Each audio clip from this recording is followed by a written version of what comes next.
Hello everyone and welcome back to my channel Edmond Mendaros, and for today's quick tutorial, and I'm going to show you guys on how to change the default gateway on your Windows 10 or Windows 11 computer.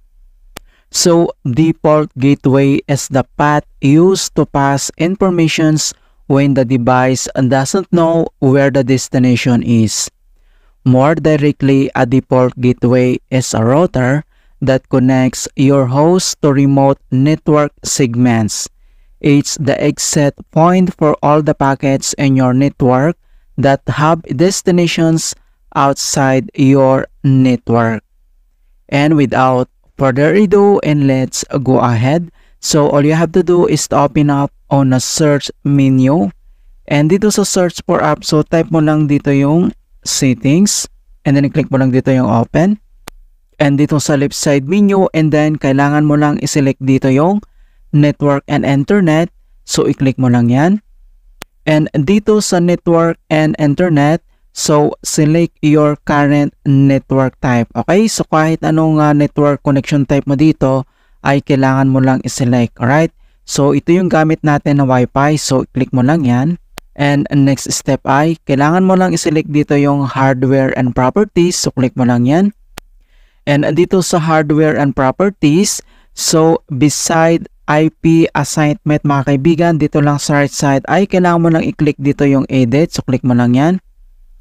And then dito sa edit IP settings, and then i-click mo lang yung arrow na yan. And then may dalawang option dito na automatic and then yung manual. So kailangan mo lang i-select dito yung manual. And then dito sa edit IP settings, under dito sa manual, ay kailangan mo lang i-turn on itong IPv4, yung pinakauna. So turn on mo lang yan. And next step, so makikita mo dito na yung IP address, subnet, mask, gateway.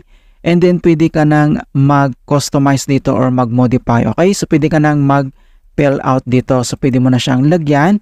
And then once nalagyan mo na siya, and then dito lang sa baba ay kailangan mo lang i-click dito yung save. Alright, so click mo lang yan. Okay, so in other solution na pwede nating gawin, so close lang natin tong settings. So dito lang ulit sa search menu, and dito sa search for app, so type mo lang dito yung CMD or ito yung tinatawag na command prompt, and then kailangan mo lang mag right click and select mo lang dito yung run as administrator. If you receive user account control, and then i-click mo lang dito yung yes. And dito sa administrator command prompt, kailangan lang natin i-copy and paste natin itong command keyword na to. So ilalagay ko to sa description box. Okay?